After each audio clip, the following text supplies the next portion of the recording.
Question number 36 है ये part B की बात कर रहे हैं हम। Yes, sir. ये बोलता है the resistance of a metal wire of length 3 metre is 60 Om.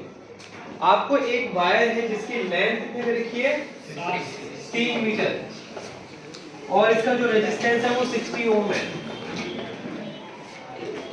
If the area of cross section यानी कि अनुप्रस्थ काट का क्षेत्रफल जो है 4 × 10⁻7 मीटर स्क्वायर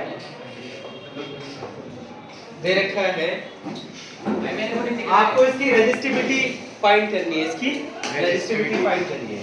रेजिस्टिविटी यानी कि प्रतिरोधकता, ये होता है रो और आर का फॉर्मूला आप लोगों को पता, आर इज इक्वल टू क्या होता है रो एल अपॉन ए। ठीक है, तो आर तुम्हें दे रखा है 60, रो हमको पता नहीं, लेंथ हमको दे रखी है 3, एरिया कितना दे रखा है 4 × 10⁻। अब इसके बाद हम क्या करेंगे, इसको यहाँ मल्टीप्लाई कर देंगे 60 × 4 × 10⁻⁷ नीचे आ जाएगा आपका 3 इज इक्वल्स टू रो, ये कट जाएगा 20, तो 20 × 4 10⁻⁷ ये हो जाएगा 80 10⁻⁷।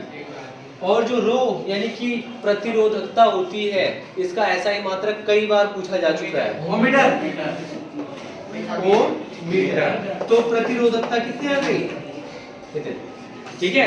अब एक ऐसे क्वेश्चन की बात मैं कर रहा हूं जो कई बार पूछा गया है आपसे, और ये है कि state how would electric resistivity, प्रतिरोधकता में किस तरीके का बदलाव देखने को अगर मिलेगा आपको, if the length is doubled, अगर लंबाई को डबल कर दिया। तो आप लोगों को मैं बता दूं जो प्रतिरोधकता है रो, ये किसी भी चीज पर निर्भर नहीं करती, ना अनुप्रस्थ काट के क्षेत्रफल पर, ना लेंथ पर, ये किसी भी चीज पर डिपेंड नहीं करती। ये एक कंडक्टर की यानी कि एक चालक की एक प्रकृति को, नेचर को शो करता है। किसको शो करता है, नेचर। हालांकि तुम लोग आगे बड़ी क्लासेस में जाओगे तो तुम पाओगे कि ये तापमान पर निर्भर करता है। किस पर निर्भर करता है, टेम्परेचर पर डिपेंडेंट होता है। लेकिन यहाँ पर 10th क्लास में आप लोगों को बता दूं कि आप लोगों का अगर ये बोलता है कि इसकी लेंथ ट्रिपल कर दी, ठीक है, एरिया डबल कर दिया, तो प्रतिरोधकता यानी कि रेजिस्टिविटी पर क्या प्रभाव पड़ेगा, कोई प्रभाव नहीं पड़ेगा।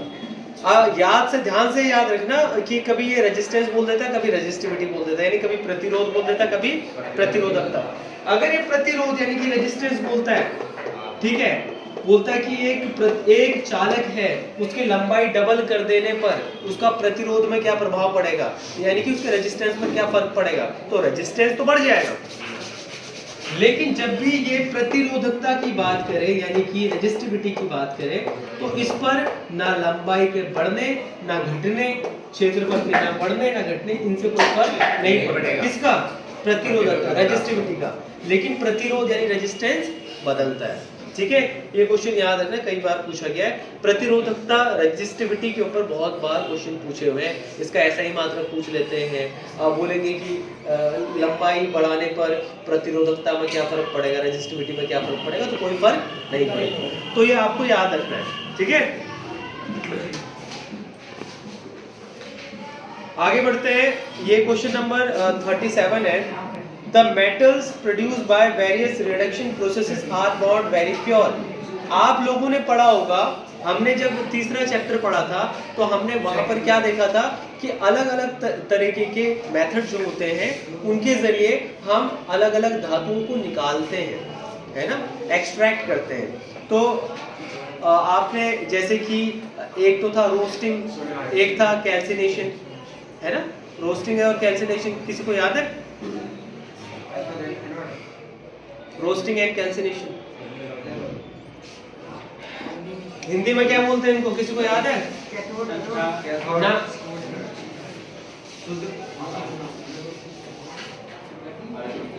देखो, आपके प्रकृति में, नेचर में आपके जितने भी धातु होते हैं, मेटल्स जो होते हैं, वो किस धातु भी और अधातु भी, वो किसी न किसी चीज से जुड़े हुए होते हैं, ठीक है।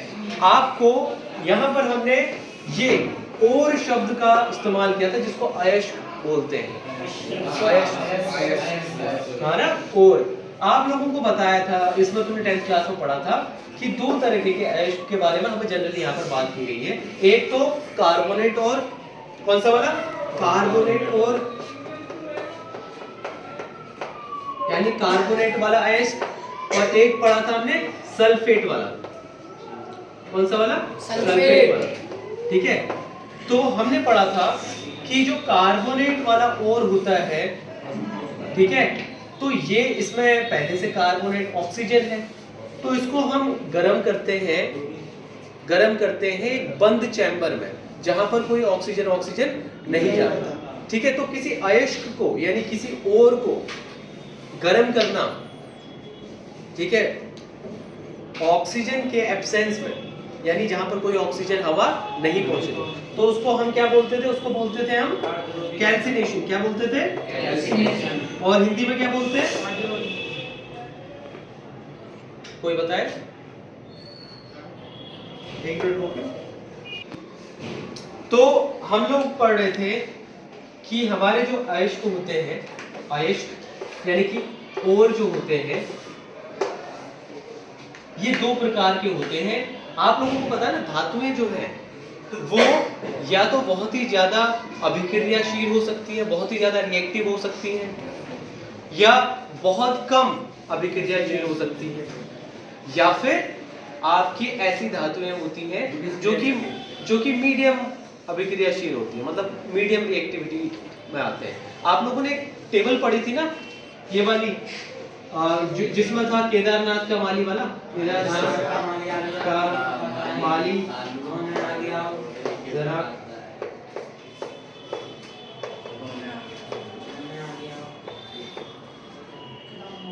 या HG यहाँ आता है ना,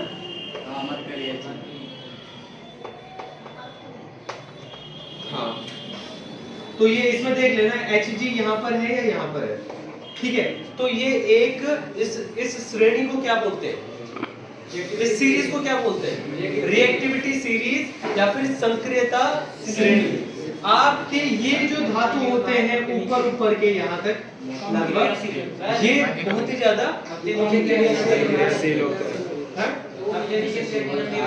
हाँ, वो अभी तुम्हारे इसमें नहीं। ठीक है, आप लोगों के ये जो ऊपर के धातु होते हैं बहुत ही ज्यादा अभिक्रियाशील होते हैं, बहुत ही ज्यादा रिएक्टिव होते हैं। ये मीडियम रिएक्टिविटी वाले होते हैं, कॉपर तक देते हैं। ठीक है, और शायद यहाँ पर Hg यहाँ आता है। ठीक है, Hg ले लो। ठीक है, तो इसको मीडियम रिएक्टिविटी वाला बोलते हैं। और ये लास्ट वाले जो होते हैं ये बहुत ही कम रिएक्टिव होते हैं, बहुत ही ज्यादा कम रिएक्टिव होते हैं। तो ये आपसे ऐसे एक क्वेश्चन भी पूछा जाता है, ऐसे दो धातुओं के नाम बताओ जो फ्री स्टेट में पाए जाते हैं, स्वतंत्र अवस्था में पाए जाते हैं, मतलब वो किसी चीज से जुड़े हुए नहीं। वो क्यों नहीं जुड़े हुए? क्योंकि वो बहुत ही कम अभिक्रियाशील, बहुत ही कम रिएक्टिव है।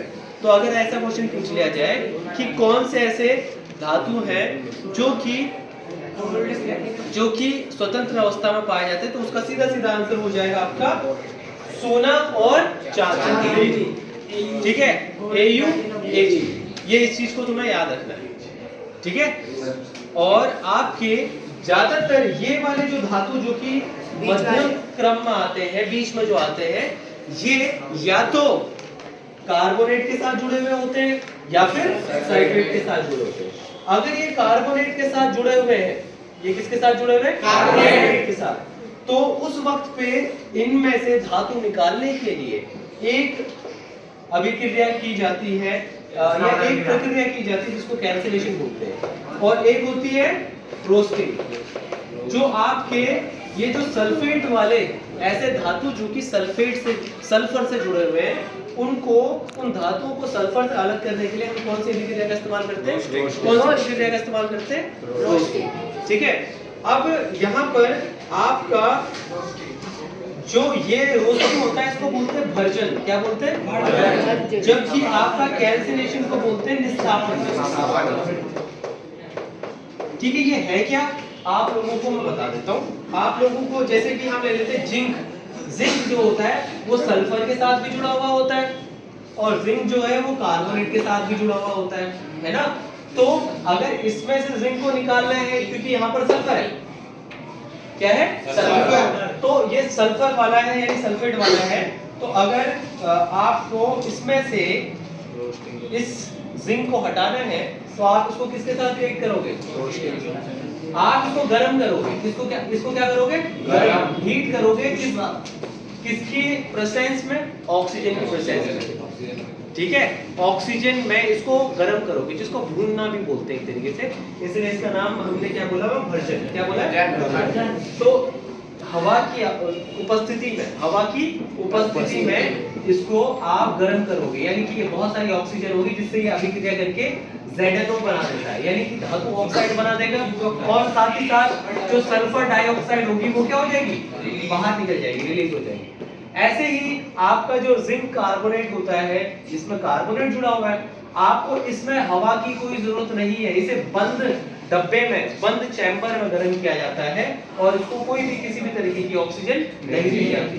तो ZNO बन जाएगा यहाँ पर भी, और कौन सी गैस निकल जाएगी? Carbon dioxide. इसके बाद हम क्या करते हैं, इसको ये जो धातु ऑक्साइड मिल गया है, आप इसमें से ऑक्सीजन को हटाना चाहते हो। ऑक्सीजन को हटाने को क्या बोलते हैं? ठीक है, रिडक्शन, अपचयन, उपचयन नहीं अपचयन, रिडक्शन बोलते हैं। तो आप इसको कार्बन के साथ रिएक्ट करते हो। किसके साथ रिएक्ट करते हो? कार्बन। ठीक है, तो कार्बन क्या करता है? इसमें से ऑक्सीजन को हटा देता है, तो बन जाएगा ZN और आपका कार्बन मोनोऑक्साइड जो है वो अलग हो जाएगा। क्वेश्चन ये पूछा हुआ था कि आपको यहां से जो धातु मिला ना, ये जिंक, ये प्योर नहीं होता, ये इसमें अभी भी बहुत सारी गंदगी होती है, इम्प्योरिटी होती है। क्या होती है? इसमें अभी भी गंदगी है। इसको प्योर करने के लिए एक तुम्हारी अगली प्रक्रिया का इस्तेमाल किया जाता है, जिसको बोलते हैं इलेक्ट्रोलिटिक रिफाइनिंग। क्या बोलते हैं? Electrolytic refining. ठीक है, जिसमें आप विद्युत का इस्तेमाल यानी बिजली का इस्तेमाल करके उसको साफ करते हो। ठीक है, तो ये आपका इसने क्वेश्चन ये पूछा हुआ है कि what is the cathode and anode made of in the refining of copper by this process। आपके पास मान लो, ये देखो यहाँ पे बना देता हूँ, आप इसमें करते क्या हो? देखो, ये आपको बहुत इंपॉर्टेंट है कि आपको ये याद रहे। मैं एनोड किसे कहते हैं, कैथोड किसे कहते हैं, ये आप लोगों को बताने जा रहा हूँ। ठीक है, तो आप लोग जैसे कॉपर को साफ करना चाहते हो, किसको साफ करना चाहते हो? मान लो कि आपको कॉपर मिला, आपको इन दोनों जो भी ये तुम्हारा एक्सट्रैक्ट करने की मेथड थी, उससे हमको कॉपर मिला। क्या मिला? कॉपर। अब वो कॉपर जो है वो तो खराब है, अभी भी इम्प्योर है, साफ नहीं है। तो आप क्या करोगे? उसको साफ करना चाहते हो, तो उसको साफ करने के लिए आपको ये इलेक्ट्रोलिटिक रिफाइनिंग करना पड़ेगा। तो अगर कॉपर को आपने रिफाइन करना है तो आपसे क्वेश्चन पूछा जाता है कि आप विलियन कौन सा लोगे, सॉल्यूशन कौन सा लोगे? हाँ, तो आप वो वाला सॉल्यूशन लोगे जिसमें वो धातु हो। जैसे कि कॉपर को साफ करना है तो कॉपर सल्फेट, तो इसमें कॉपर सल्फेट ले लोगे आप CuSO4। CuSO4 जो है ये नीले रंग का होता है, आप लोगों को पता है। अब आप इस तरीके से दो रॉड लोगे, ठीक है, एक छड़ लोगे या रॉड लोगे, ठीक है, इनको बोलते हैं इलेक्ट्रोड। क्या बोलते हैं? इलेक्ट्रोड।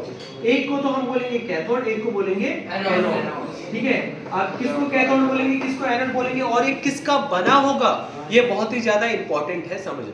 ठीक है, तो आप लोगों को पता है जब कॉपर सल्फेट का तुम सॉल्यूशन बनाते हो तो Cu2+ बहुत सारे ऐसे आयन बन जाएंगे, और SO4-2- इसके भी बहुत सारे आयन्स बन जाएंगे। देखो अब होगा क्या, आप देखोगे कि आपको इसको कनेक्ट करना पड़ेगा नेगेटिव से पॉजिटिव। आप लोगों को ये तो पता ही है, बड़ी वाली डंडी को प्लस, छोटी वाली डंडी को माइनस कहते हैं। अब ये वाली जो डंडी है, ये क्योंकि ये प्लस है तो अपनी तरफ किनको खींचेगी? नेगेटिव वालों को, नेगेटिव आयंस को। ठीक है, जबकि ये वाली जो है क्योंकि ये आपका नेगेटिव टर्मिनल से जुड़ा है तो ये आपका प्लस वाले को अपनी तरफ खींचेगा। ठीक है, ध्यान से सुनो, आपका ये प्लस वाला रॉड है तो ये नेगेटिव वाले को अपनी तरफ खींचेगा, जबकि ये वाला आपका नेगेटिव इलेक्ट्रोड है तो ये प्लस वाले को अपनी तरफ खींचेगा।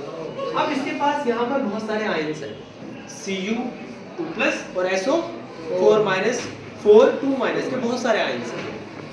ठीक है, देखो क्या होगा, आप देखोगे कि जैसे ही यहाँ से एक Cu2 जो है वो इधर की तरफ जाएगा, इस पे जाके चिपक जाएगा, तो इसमें एक कॉपर के आयन की कमी हो गई। ठीक है, अब ये SO4 2 माइनस इसके पास जाएगा और यहाँ से एक कॉपर के आयन को अपनी तरफ खींच के ले आएगा। ठीक है, तो धीरे धीरे इसमें से कॉपर जो है वो निकलता जाएगा और इस पर कॉपर चिपकता जाएगा। अब यहाँ पर हम बात करते हैं एनोड की और किसकी, कैथोड की। और उससे पहले हम बात कर लेते हैं एनायन और कैटायन।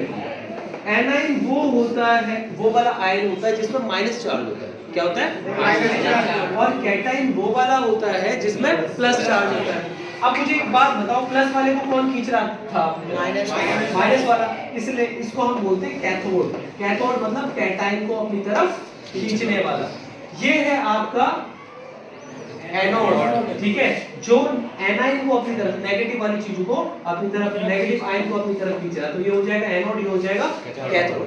अब आपसे क्वेश्चन ये पूछा हुआ था कि आप जो दो रॉड ले रहे हो ना, एक को एनोड बोला, एक को कैथोड बोला हुआ है, तो इनमें से एनोड किस चीज का बना होगा और कैथोड किस चीज का बना होगा?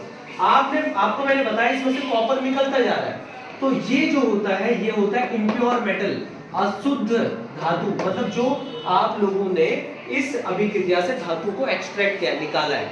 ठीक है, वो यहाँ पर आप इम्प्योर मेटल लगाओगे, अशुद्ध धातु, और यहाँ पर आप लगाओगे वही कॉपर का शुद्ध रूप।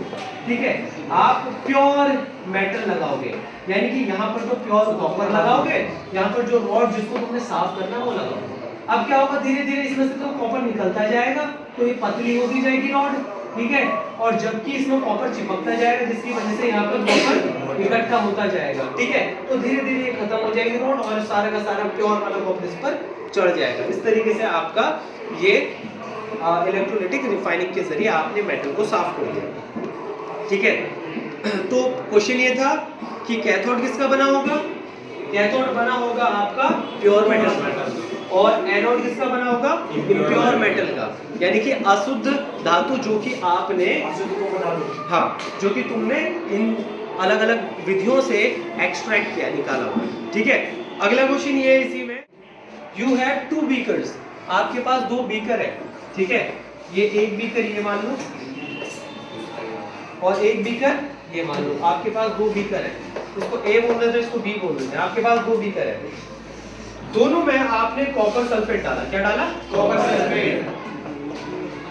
इसमें भी CuSO4 है, इसमें भी CuSO4। अब इसके बाद आपने क्या किया? What would you observe after 2 hours? 2 घंटे बाद आप क्या देखोगे? अगर आपने बीकर ए में तो जिंक डाला। क्या डाला? जिंक की एक रॉड डाली या फिर वो डाल दी, जिंक की स्ट्राइप डाल दी, जबकि इस वाले में आपने डाला सिल्वर का। इसमें सिल्वर का तुमने स्ट्राइप डाली और इसमें क्या डाली? जिंक। तो ये जिंक की स्ट्राइप है और ये किसकी है? सिल्वर। सिल्वर को किससे दिखाते हैं? Ag से। अब मेरी बात सुनो, आपको ये अगर समझना है तो उसके लिए आपको ये टेबल इस्तेमाल करनी है, बहुत आसानी से हो जाएगा। आपको पता है कि कॉपर जो है ये इधर आ रहा है, देखो किससे ऊपर है? ये आपका सिल्वर से ऊपर है, सिल्वर से ऊपर है, यानी कि इसका मतलब ये होगा कि सिल्वर जो है वो कॉपर को हटा नहीं सकता, क्योंकि सिल्वर नीचे है ना, तो सिल्वर कॉपर को हटा नहीं पाएगा। लेकिन जिंक जो था वो कॉपर से ऊपर था, इसलिए जिंक इस कॉपर को हटा देगा। तो आपका Zn प्लस CuSO4 जब भी करोगे आप, तो ZnSO4 बन जाएगा और कॉपर आपका अलग हो जाएगा। ठीक है, इसका जो नीला कलर है वो खत्म हो जाएगा, क्योंकि नीला कलर कॉपर सल्फेट की वजह से साहब नीला कलर रहेगा ही नहीं। जबकि इसमें कोई भी अभिक्रिया होगी ही नहीं, वो नीले का नीला ही रह जाएगा। तो अगर आपको ये टेबल याद हो तो उससे आप इस क्वेश्चन का बहुत इजीली जवाब दे सकते। आपको यहाँ पर 3 अवतल दर्पण दे रखे हैं, 3 कनकेव मिरर दे रखे हैं। ठीक है, वो कुछ इस तरीके से है, केस 1 2 3, और यहाँ पर दे रखा है मिरर। मिरर यानी कि दर्पण, एक का नाम ए है, एक का नाम बी है, एक का नाम सी है, और इनकी फोकल लेंथ दे रखी है, यानी कि फोकस दूरी दे रखी है। इसकी 20 है, इसकी 15, इसकी 30, और इनका ना ऑब्जेक्ट की डिस्टेंस को किससे दिखाते हैं? यू से। यू दे रखा है आपको 45। हाँ, और ये हमेशा माइनस में लिखते हैं जब फॉर्मूला, जब क्वेश्चन करेंगे ना। तो आप लोगों को ये बताना है, पहला क्वेश्चन है कि इनमें से किस केस में जो इमेज है, इमेज यानी कि प्रतिबिंब जो है वो छोटा बनेगा। ठीक है, ये बहुत ही ज्यादा आसान है अगर आप लोग थोड़ा सा दिमाग का इस्तेमाल करो तो। देखो फर्स्ट वाले को अगर हम ध्यान से देखें, ये आपका अवतल दर्पण, कनकेव मिरर, ये आपका अवतल दर्पण है। आपका फोकस दूरी जो है, तो पहले वाले केस में यहां पर इसकी फोकस दूरी 20 दे रखी है। मान लो ये कहीं पे इसकी फोकस दूरी है और ये इसका फोकस है, इसकी फोकस दूरी 20 है, और वस्तु को कहां पर रखा हुआ है? 45 की दूरी पर। यानी कि एक तो होता है F, एक होता है C। C जो होता है इसका डबल होता है। ठीक है, C में कितना हो जाता है? डबल 40। क्या हो जाएगा? 40। ठीक है, क्योंकि फोकस दूरी R और F के बीच में तुमको एक रिलेशन पता है ना, R इक्वल्स टू कितना होता है? 2F। तो F का डबल ये R हो गया, जो कि आपकी C की दूरी है। लेकिन वस्तु तो आपने रखा हुआ है 45 सेंटीमीटर की दूरी पर, 45 सेंटीमीटर की दूरी पर। यानी कि इसका मतलब ये हुआ कि आपका जो वस्तु है वो है C से परे, बियॉन्ड C। कहां पर है? Beyond C। जब भी वस्तु C से परे होता है तो इसकी जो इमेज है, प्रतिबिंब है, वो कहां पर बनती है? F और B के बीच में। तो इसको बोलते हैं पोल। तो यहाँ पर कहीं पे एक इमेज बनेगी और ये हमेशा कैसी बनती है? छोटी, डिमिनिश। तो ये हो चुका है आपका। लेकिन दूसरे बाकी दो केसेस को और देख लेते हैं। ये वाला जो केस है, इसमें इसकी फोकस दूरी है 15। फोकस दूरी कितनी है? 15। और वस्तु को कहां पर रखा हुआ है? 30 सेंटीमीटर की दूरी पर। आपको पता है अगर ये हमारा फोकस है तो C कितने की दूरी पर होगा? 30। यानी कि वस्तु C पर रखी है तो इसकी प्रतिबिंब भी कहां पर बनेगा? C पर ही बनेगा। तो ये तो समान साइज का बनता है, तो इसमें आपका छोटा प्रतिबिंब नहीं बनेगा। लास्ट वाला केस अगर आप देख लो, लास्ट वाले केस में इसका फोकस दूरी 30 है। फोकस दूरी कितना है? 30। और वस्तु को कहां रखा हुआ है? 20 की दूरी पर रखा हुआ है। यहाँ पर आपका U है। तो आपको पता है जब भी फोकस और पोल के बीच में वस्तु होता है तो इसका प्रतिबिंब पीछे बनता है और बड़ा बनता है, पीछे बनता है और बड़ा बनता है। तो इसका मतलब ये केस भी नहीं था, और ये केस जो तुम्हारा ये वाला जो केस था, यही केस था, ये दोनों केस नहीं थे। ठीक है, तो आपसे क्वेश्चन ये पूछा हुआ था कि इन तीनों केस में से किस में जो प्रतिबिंब है उसका जो साइज होगा छोटा होगा, डिमिनिश होगा। तो इसका आंसर ए वाला है। तो ये एक क्वेश्चन हो गया। ठीक है, आगे आपको पूछता है कि list 2 properties of the image formed in case 2। इस वाले में जो आपका प्रतिबिंब बनेगा उसकी दो गुण लिखने हैं। आपको पता है एक तो छोटा है, ये पता ही है तुम लोगों को। ठीक है, आपका बनेगा रियल, वास्तविक एंड इन्वर्टेड। आपको पता है कि ये दर्पण के अंदर तो बनेगा नहीं, इधर ही की तरफ बनेगा, आपको पता ही है। तो आपका एक तो होगा रियल एंड इन्वर्टेड, मतलब उल्टा। तो रियल मतलब वास्तविक और इन्वर्टेड मतलब उल्टा। ठीक है, ये इस तरीके से। What is the nature and size of the image formed by the mirror सी।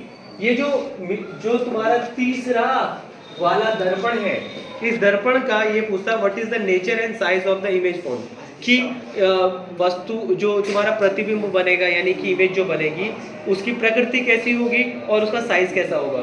तो तीसरा वाला हमने देखा था, ये वाला, इसमें आपका जो प्रतिबिंब है वो आभासी बनेगा और सीधा बनेगा। ठीक है, और साथ ही साथ इसका साइज बोला तो साइज बड़ा होगा। ठीक है, तो इस तरीके से आपको ये पूछा हुआ था। ये बहुत इजी क्वेश्चन था, लेकिन बच्चे इसमें बहुत ज्यादा कंफ्यूज हो जाते हैं, तो इसलिए इसको कर लेना। अभी इसमें एक न्यूमेरिकल दे रखा है आगे, An object is placed at a distance of 18 centimetre. एक वस्तु को 18 सेंटीमीटर की दूरी पर रखा हुआ है। तो आपको u दे रखा है, u कितना दे रखा है? 18। आप लोगों को मैंने बताया है कि u के साथ हमेशा माइनस आ जाता है। और आपका जो दर्पण है वो है कनकेव यानी कि अवतल दर्पण है, और इसकी फोकस दूरी 12 है। फोकस दूरी कितनी है? 12। आप लोगों को मैंने बताया था कि आप फोकस दूरी प्लस में लिखना चाह रहे हो या फिर माइनस में। ये कैसे पता लगेगा? आपको ये दर्पण दे रखा है अवतल, और ये क्या दे रखा है? उत्तल। आप सर्कल बना के देखिए, इसका सर्कल इधर को बन रहा है, इधर की तरफ माइनस होता है और इधर की तरफ प्लस होता है। तो आप उत्तल के लिए तो प्लस लिखते हो और अवतल के लिए माइनस, तो इसकी फोकस दूरी किस में लिखोगे? माइनस में। ये बोलता है कि जो इसकी इमेज जो बनेगी आपको v निकालना है। क्या निकालना है? v। कितने के डिस्टेंस पर बनेगी? आपको पता है 1/u + 1/v क्या होता है? 1/8। u कितना है? 18। v नहीं पता, और ये